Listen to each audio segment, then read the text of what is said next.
성도 여러분, 대한민국은 세계에서 말로 설명이 안 되는 나라가 대한민국이에요. 왜냐하면 이렇게 짧은 기간에 가장 세계 밑바닥의 최빈국에서 이렇게 짧은 역사 속에서 눈부시게 발전한 나라가 있었을까요? 대한민국 하나입니다. 여러분, 우리를 보죠. 우리 개인의 삶을 보세요. 우리는 모두 파란만장한 인생을 살아왔습니다. 그러나 그 사는 동안에 우리가 잠깐 뒤를 돌아보면 이 짧은 시간 안에 하나님이 우리를 여기까지 인도하신 것입니다. 할렐루야, 할렐루야. 이것은요, 하나님의 계획입니다. 이건 하나님의 뜻입니다. 하나님이 이스라엘을 선택하셨듯이 하나님이 대한민국을 선택하셨다. 저는 이런 홍해 역사, 아멜렉하고의 전쟁의 역사에서 독수리 날개로 업으셨다는 표현을 보고 이스라엘을 재발견했습니다. 이스라엘이 이뻐서 귀여워서 이스라엘이 그런 자격이 돼서 노력을 많이 해서 그렇게 된 것이 아니라 하나님이 모세를 일방적으로 선택하셨다. 하나님이 이스라엘 12지파를 선택하셨다. 하나님이 나를 선택하셨다. 그래서 이스라엘을 제사장 나라, 이스라엘을 하나님의 나라의 거룩한 백성으로 삼아 주셨다. 할렐루야. 베드로전서 2장 9절부터 10절 말씀입니다. 우리 다 같이. 오직 너희는 택하신 족속이요 왕같은 제사장들이요 거룩한 나라요 그의 소유된 백성이니 이는 너희를 어두운 데서 불러내어 그의 기이한 빛에 들어가게 하신 자의 아름다운 덕을 선전하게 하려 하심이라. 너희가 전에는 백성이 아니더니 이제는 하나님의 백성이요. 여기까지요. 우리는 전에 하나님의 백성이 아니었습니다. 그러나 예수의 보혈로 우리를 하나님의 백성 삼아 주셨습니다. 예수님의 보혈로 우리를 영적 이스라엘 삼아 주신 하나님을 찬양합니다. 이것은 하나님의 기이한 빛의 역사라 그랬어요. 말씀이 빛이잖아요. 하나님의 기이한 도우심이 대한민국을 향하고 있다. 하나님의 기이한 도우심으로 대한민국은 제사장 나라, 우리는 왕같은 제사장으로 기름 부음을 받았음을 선포합니다. 올해는 한국 전쟁이 일어나서 이제 1950년 6월 25일 날 여러분 일어났죠. 그들이 그냥 주일날 갑자기 남침을 한 거예요. 우리는 밀렸습니다. 정말 부산 지역, 낙동강 지역 전선을 놔두고 고기 조금 남겨두고 우리나라는 다 먹혀버렸습니다. 이제 대한민국은 존재하지 않을 판이 되었는데 정말 하나님의 기이한 도우심이에요. 여러분, 전략적으로 보면 인천 상륙작전하면서 반전을 하면서 했는데 이건 하나님의 도우심 외에는 설명할 길이 없을 정도로 세계의 많은 사람들이 기도해 주었고 세계의 많은 젊은이가 이 나라에 참전하여서 우리를 대신하여 싸워줬고, 할렐루야. 이것은요, 설득의 세계가 아니라 하나님의 기이한 도우심입니다. 왜냐하면 대한민국은 하나님이 예정하시고 하나님이 선택하셨기 때문입니다. 이렇게 전쟁이 진행되던 중에 결국 1953년 7월 27일 6월 25일 전투가 중단 합의를 했습니다. 올해는 정전 70주년을 맞는 그 해입니다. 바로 얼마 전에 그러니까 그런 일이 있었죠. 7월 27일이라고 하면 70년, 정전 70년. 70년은요, 하나님이 정하신 때이며 70년은 영적으로도 굉장한 중요한 의미가 있습니다. 여러분, 이스라엘이 멸망당했어요, 갑자기. 그리고 이스라엘의 모든 사람들, 리더십들을 바벨론의 느부갓네살 황제가 여러분 굴비역듯 엮어가지고 바벨론으로 포로로 데려갔습니다. 그래서 아무런 희망이 없는 이스라엘에게 다니엘이란 영적 천재가 나옵니다. 여러분, 다니엘은요, 예루살렘에서 온 서책을 손에 얹습니다. 예레미야서가 됩니다. 예레미야서는 눈물의 선지자 예레미야라 그랬죠. 다니엘은 예루살렘에 온 서책을 쭉 펼쳐서 그 두루마기를 읽던 중에 하나님의 영적인 뜻을, 하나님의 계획을 발견합니다. 그것은 70년이라는 단서를 발견하는 것이에요. 예레미야는 하나님으로부터 말씀을 받았는데 70년이 되면 바벨론에서부터 모든 이스라엘 백성이 고토 예루살렘으로 돌아와 성전을 다시 세운다는 말씀이에요. 이것이 다니엘서 9장 2절과 3절에 있습니다. 우리 이 말씀을 다 같이 확인합니다. 다 같이. 곧 그 통치원년에 나 다니엘이 서책으로 말미암아 여호와의 말씀이 선지자 예레미야에게 임하여 고하신 그 연수를 깨달았나니 곧 예루살렘의 황무함이 70년 만에 마치리라 하신 것이니라. 내가 금식하며 베옷을 입고 죄를 무릅쓰고 주 하나님께 기도하며 간구하기를 결심하고. 여러분, 지금 바벨론은 망할 기세가 없어요. 전성기 중에 최전성기로 가고 있는데 70년이면 바벨론이 나라가 망하고 연수가 차고, 그리고 바벨론에 포로됐던 모든 이스라엘 백성이 돌아와 성전을 건축한다는 얘기예요. 이 말씀을 예언으로 받고 다니엘은 기도를 결심합니다. 간구를 시작합니다. 여러분, 하나님의 뜻이잖아요. 그럼 내버려둬도 자동적으로 이루어지는 거 아니에요?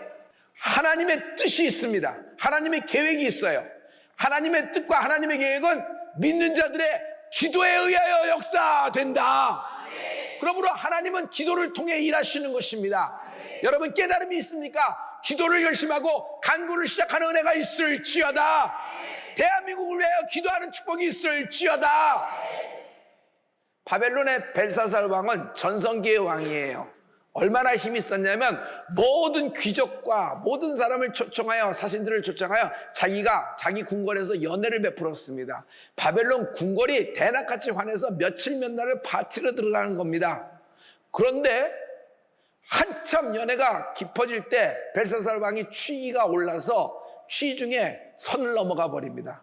예루살렘에서 그 하나님의 성전에 있는 뭐 기명들 있지, 은기명, 금기명, 기도 그릇이라며, 촛대라며, 그런 거 좀 갖고 와. 그 뺏어온 걸 다 갖고 와서 거기다 술을 말아요. 그래서 자기도 마시면서 전체 돌려 마셔버립니다. 그래서 흥건히 취해서 취기가 한참 올라서 막 자기도 컨트롤하지 못할 정도로 그 정도 들어갈 때 하얀 회벽에 손이 나타납니다. 얼마나 무섭겠어요? 손만 나타나니. 근데 그 손이 가만히 있는 것이 아니라 글을 쓰기 시작해요. 탁탁탁탁탁탁탁탁탁탁 쓰는데 메네메네 데겔 우바루신 씁니다. 메네메네 데겔 우바루신이 무슨 뜻이에요? 하나님은 하나님의 저호를 갖고 있는데 내가 벨사살 왕 너를 달아봤더니 너는 함량 미달이다라는 얘기예요. 이 말을 깨닫고 벨사살 왕은 그날 밤 죽습니다. 여러분, 이거는 무슨 역사예요? 벨사살 왕이 건강이 나빴던 것이 아니에요. 바벨론 제국이 퇴락기, 쇠퇴기로 들어갔던 것이 아니에요. 하나님의 계획이 드디어 나타나기 시작하는데 나는 벨사살 왕이 여기서 하나님이 치셨다고 생각해요. 벨사살 왕은 거기서 급사합니다. 그리고 그날 밤 바벨론 아무도 함락할 수 없는 철옹성과 같은 바벨론 궁궐의 문을 안에서부터 열고 밖에 있던 메대와 바사, 페르시아 연합군들이 무혈입성합니다. 페르시아 제국은 하루아침에 최전성기에서 하룻밤에 몰락을 하고 페르시아 다음 제국이 올라서는 겁니다. 이것은 무슨냐면 하나님의 섭리예요. 세계는 정세 따라, 세계는 관계 따라, 흐름 따라 자연적인 흐름으로 움직여지지 않습니다. 여러분, 세계를 경영해 하시는 분은 하나님이십니다. 하나님은요, 한 제국을 하루아침에도 내리시는 분이시며 하나님은 하루아침에도 한 제국을 세우시는 분이십니다. 페르시아 제국에 있어서 고레스 왕이 들었습니다. 고레스 왕은 자기가 칙령, 공적인 문서로 선포합니다. 그것이 역대하 36장 23절에 있는데요, 이 말씀이 예루살렘의 이스라엘 백성의 희년을 갖고 오는 말씀입니다. 다 같이. 바사왕 고레스 원년에 여호와께서 예레미야의 입으로 하신 말씀을 응하게 하시려고 바사왕 고레스의 마음을 감동시키심에 저가 온 나라에 공포도 하고 조서도 내려 가로되 바사왕 고레스는 말하노니 하늘의 신 여호와께서 세상 만국으로 내게 주셨고 나를 명하여 유다 예루살렘에 전을 건축하라 하셨나니 너희 중에 무릇 그 백성된 자는 다 올라갈지어다. 여기까지요. 너희 중에 그 백성된 자, 무슨 소리예요? 지금 바벨론의 포로로 잡혀왔다가 페르시아가 바뀌어서 페르시아의 뭐 종살이라고 있는 사람들 아니에요? 예루살렘의 출신이지만. 그런데 고레스는 이렇게 얘기합니다. 그 백성된 자, 하나님의 백성된 자는 다시 예루살렘에 돌아가 예루살렘 성벽과 예루살렘의 도시와 예루살렘 성전을 건축해도 좋다. 조소가 떨어지는 것입니다. 할렐루야. 꿈 같은 일이 일어났어요. 상상도 못하는 일이 하루아침 만에 일어난 것이에요. 그런데 이것이 어떤 자연적인 흐름과 역사적인 시대적인 요구에 따라서 고레스 왕이 이렇게 된 것이 아니라 하나님이 고레스 왕을 감동시킨 거예요. 여러분, 요셉 앞에 있는 바로의 마음을 누가 감동시켜요? 하나님이 감동시키는 거예요. 그가 그 꿈을 어떻게 꿔요? 그 당시에 하나님이 그렇게 하신 거란 말이에요. 성도 여러분, 하나님의 뜻이 있는 사람에게는 하나님이 이렇게 여러분에게 인권을 허락하셔서 도울 자와 여러분을 세울 자를 붙여주신다. 할렐루야.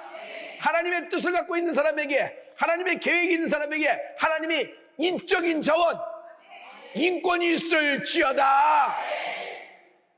여러분, 70년은 희년이다. 영어로는 주빌리라 그래요. The year of jubilee. 희년, 기쁜 해다. 상상도 못하는 해다. 그런 것을 상상도 못했을 때 갑자기 나타난 하나님의 기쁨의 해인데 이것은 70년마다 주기가 되어 돌아오는 것입니다. 이것이 여러분, 이 희년의 때에 어떤 역사가 있었냐면 물권의 이동이 있습니다. 여러분, 에스라 1장 7절과 11절의 말씀이에요. 우리 이 말씀을 다 같이. 고레스 기명을 꺼내니 옛적에 느부갓네살이 예루살렘에서 옮겨다가 자기 신들의 당에 두었던 것이라. 금, 은 기명의 도합이 5,400이라. 사로잡힌 자를 바벨론에서 예루살렘으로 데리고 올 때에 세스바살이 그 기명들을 다 가지고 왔더라. 고레스 왕이 그 모든 포로를 돌려주면서 뭐라고 얘기하냐면, 예루살렘에서 옛날에 느부갓네살 황제가 빼앗아 왔던 성전에 있던 하나님을 위한 금은 기명 다 조사해봐라 그랬더니 토탈이 나왔어요. 금은 기명이 다 나온 거예요. 그래서 그것을 어떻게 해요? 여러분, 1차 포로 귀환 때 돌아갈 때 그것을 갖고 돌아가라고 하는 거예요. 물권의 이동이 시작되는 거예요. 결국 황무한 여우들만 왔다 갔다 하는 예루살렘 땅에 여러분, 물권의 이동이 시작되는 것입니다. 그래서 거기서 다시 경제가 일어나고 부강해지기를 시작을 하는 것이에요. 이것은요, 이때만 이르는 것이 아니에요. 이스라엘이 출애굽할 때 뭐 종살이 하다 나왔으니까 다 두고 나왔을 거 아니에요. 그렇지가 않아요. 모세를 통하여, 이스라엘 백성을 통하여 하나님이 팁을 주시는데 아주 영적인 기가 막힌 말씀을 해주세요. 손해배상을 청구하라는 거예요. 그냥 나가지 말라. 너희들은 여기서 400년 이상 종살이를 했지 않느냐. 바로는 제발 나가라 무섭다. 너희가 있으면 이제 둘째 셋째까지도 죽을 만이니까 제발 빨리 나가라. 근데 못 나가겠다. 손해배상을 하라. 그동안에 했었던 걸 모두가 배상하라. 그랬더니 바로가 무서워서 다 토해냅니다. 아주 애굽에 있는 은과 금 모든 폐물은 다 싣고 수레에 싣고 나오는 거예요. 출애굽할 때. 할렐루야. 물권의 이동이 시작되는 것입니다. 그리고 애굽은 가난해지고 이스라엘은 부유해집니다. 그리고 그거 가지고 잘 먹고 잘 사는 것이고 아파트 평수 화장실 늘렸다 이런 것이 아니라 그것을 가지고 여러분 성막을 완성하게 되는 것입니다. 가만 보면은 하나님의 계획이 있고 하나님의 선택인 사람이 하나님의 장소에서 하나님의 사명을 감당하려고 할 때 하나님은 인적인 자원을 붙여주십니다. 정말 필요한 사람의 마음을 감동시켜주는 역사가 있는 것입니다. 두 번째, 물권의 이동이 있어요. 그 일을 할 때, 그 사명을 이룰 때 하나님은 그 일을 할 수 있도록 리소스와 소프트웨어와 하드웨어와 심지어 물권까지도 이동시켜서 그 사람의 왼손과 오른손에 붙여주신 하나님을 찬양합니다. 이스라엘 예루살렘이 이때부터 부유해지기 시작을 하는 것이에요. 할렐루야. 그러므로 물질 따라가려고 그러지 말고 하나님의 뜻, 하나님의 계획, 하나님의 선택, 하나님의 뜻을 쫓아가는 은혜가 있을지어다. 이것에 대해서 다윗은 시편 126편에 꿈꾸는 것 같았도다. 우리가 꿈꾸는 것 같았도다 라는 말씀하고 있어요. 다 같이 여호와께서 시온의 포로를 돌리실 때에 우리가 꿈꾸는 것 같았도다. 그때에 우리 입에는 웃음이 가득하고 우리 혀에는 찬양이 찼었도다. 열방 중에서 말하기를 여호와께서 저희를 위하여 대사를 행하셨다 하였도다. 여호와께서 우리를 위하여 대사를 행하셨도다. 대사가 뭐예요? 큰 일이에요? 기이한 일이에요. 상상도 못하는 꿈에서나 있을 법한 일들이 우리 앞에 펼쳐진 거예요. 꿈속이 아니라 실상이 된 것입니다. 하나님의 기이한 도우심이 있다. 하나님의 기이한 도우심이 임한다. 이스라엘 백성에게는 고레스 왕의 칙령이 발표되면서 시작됐죠. 우리에게는 어떤 선포가 있을까요? 성도 여러분, 나사렛에서 예수님의 선포가 있습니다. 누가복음 4장 19절의 말씀인데요. 우리 다 같이 주의 성령이 내게 임하셨으니 이는 가난한 자에게 복음을 전하게 하시려고 내게 기름을 부으시고 나를 보내사 포로된 자에게 자유를 눈먼 자에게 다시 보게 함을 전파하며 눌린 자를 자유케 하고 주의 은혜의 해를 전파하게 하려 하심이라 하였더라. 하나님은 대한민국을 선택하셨다. 하나님은 대한민국을 선택하셨다. 여러분, 우리는 한국에서 태어났습니다. 우연입니까? 섭리입니까? 나는 한국인으로 태어났습니다. 우연입니까? 섭리입니까? 하나님의 뜻 안에서, 하나님의 계획서에서 우리가 출생된 줄, 창조된 줄 믿습니다. 대한민국을 재발견하십시오. 대한민국을 재발견하십시오. 대한민국은 예수님의 초림을 위해서는 하나님은 이스라엘을 예비하셨지만 주님의 재림을 위해서는 이 조그만 나라 대한민국을 예비하신 줄 믿습니다. 대한민국은 제사장의 나라가 될 겁니다. 여러분에게 하나님이 기름 부으셔서 왕 같은 제사장으로 삼으실 것입니다. 할렐루야. 여러분, 대한민국은 제사장 나라다. 한번 해보실래요? 대한민국은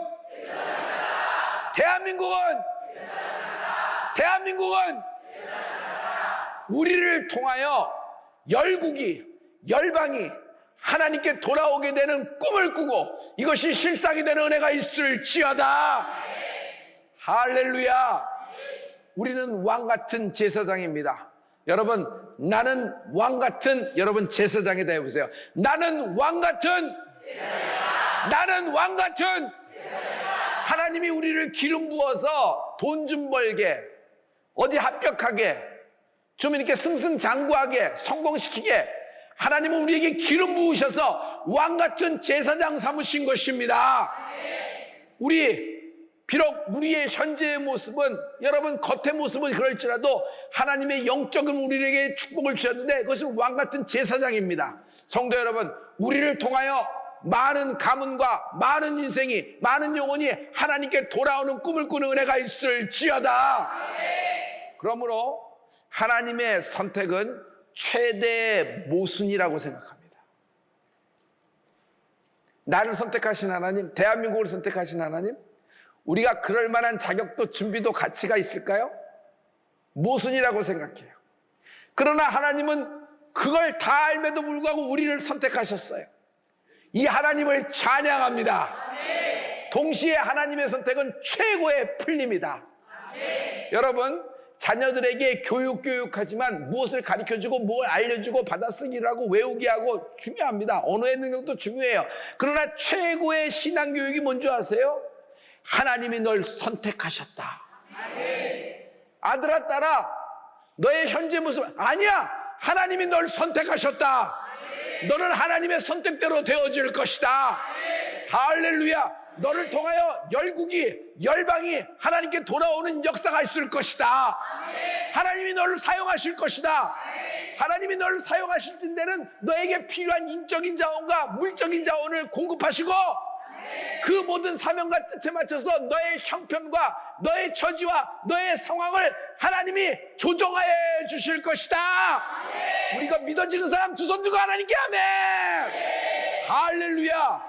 가장 중요한 건 하나님의 뜻이란 말이에요. 대한민국을 재발견하십시오. 대한민국을 재발견하십시오. 대한민국은 제사장의 나라입니다. 우리 할머니, 할아버지, 아버지 얘기를 들어보면은 우리나라는 식민지 시대를 살았어요. 이름도 한국 이름을 쓰지 않고 장씨 개명을 했으며 마지막에는 일본은요, 우리 민족 문화를 말살하는 정책까지 썼죠. 우리나라를 못 쓰게 하고 일본식의 교육, 일본 시스템과 일본 모든 것으로 여러분 모든 것을 통일하면서 진행했습니다.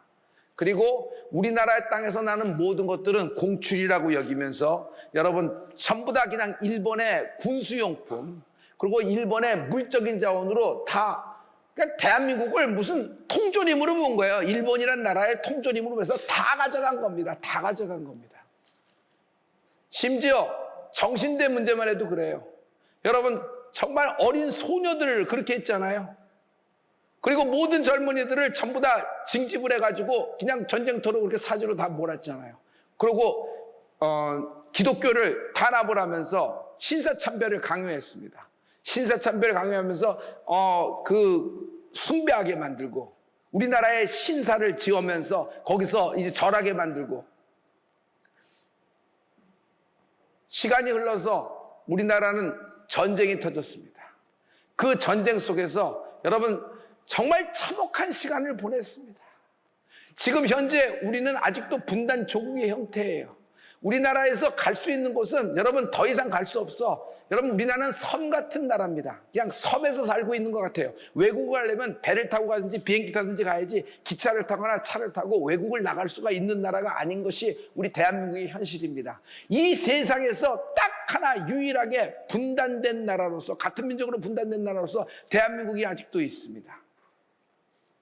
지금 과거에는 마약하면은 미국의 얘기를 했습니다. 그러면 이제 마약은요?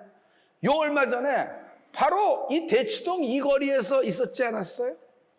마약을 탄 음료수를 나눠주면서 이렇게 했던 범죄가 있었던 거 여러분 기억하시죠? 여러분 미국은 건 컨트롤이 안 돼요. 그래서 그 총기를 갖고 난사하는데 쇼핑몰에 들어와서 그리고 여러분 어떤 운동장에서 그리고 학교에서 그냥 아무런 이유 없이 그렇게 총기 난사가 이루어져서 많은 학생들이 많은 젊은이들이 이렇게 돼서 굉장히 이 미국의 큰 죄악이 관영하고 막 이렇죠. 그런데 우리나라가 어떤가요? 우리나라는 지금 지하철에서 백화점에서 여러분 그냥 묻지마 칼부림이 일어나고 있는 겁니다. 과거에는 미국에서나 있을 법한 젠더 이론과 동성애적인 이슈가 이제 우리나라에서는 이제 깊숙이 관여가 되기 시작해서 여러분 이것 때문에 굉장히 심한 갈등을 겪고 있습니다. 이 차별금지법 물거품되는 축복이 있을지어다. 지금 이것이 대한민국의 현 주소고 우리의 좌표입니다. 그러나 그럼에도 불구하고 하나님은 대한민국을 제사장의 나라 우리를 왕같은 제사장으로 기름 부으셨습니다. 할렐루야. 이스라엘 백성을 통하여 메시아가 오는 길, 메시아가 예비되는 길을 모두 다 끊어버리려는 아말렉이 된 것처럼 여러분 원수 마귀 사단은 대한민국에게 모든 걸 초집중 초공세를 펴서 모든 것을 끊어버리려고 합니다. 성도 여러분 이때 속지 않는 은혜가 있을지어다. 대한민국은 제사장의 나라입니다. 대한민국을 재발견하는 은혜가 있을지어다. 당신 자신을 재발견하십시오. 하나님 안에서 나는 기름 부음 받은 왕 같은 제사장입니다. 우리를 통하여 대한민국을 통하여 열방이 열국이 하나님을 만나 물과 성령으로 기름 부을 것을 하나님의 이름으로 물과 성령으로 기름 부음 받고 하나님의 이름으로 물과 성령으로 거듭날 것을 꿈꾸는 은혜가 있을지어다. 하나님이 대한민국을 사용하실 것입니다. 이 대한민국을 위하여 기도해 주십시오. 올해 하반기에 엄청난 많은 변화가 예상됩니다. 이제 몇 개월 남지는 않았지만 이 동안에 하나님은 많은 물꼬를 대한민국에게 이동시켜 주실 것입니다. 그러나 이것은 우리의 경제적인 측면을 돌보라는 것이 아니라 이것을 통하여 제사장 나라, 왕 같은 제사장의 하나님의 사명을 감당하는 은혜가 있을지어다. 형제여, 하나님의 딸들이여, 이 시대를 통한 하나님의 부르심을 깨닫는 은혜가 있을지어다. 하나님이 나를 창조하신 이유, 하나님이 이 땅에 나를 태어나게 하신 이유, 하나님이 나를 대한민국 국민으로 만드신 이유, 왕같은 제사장으로 대한민국은 제사장 나라로 임무를, 하나님의 사명을 다하는 축복이 있기를 예수 그리스도로 축원합니다.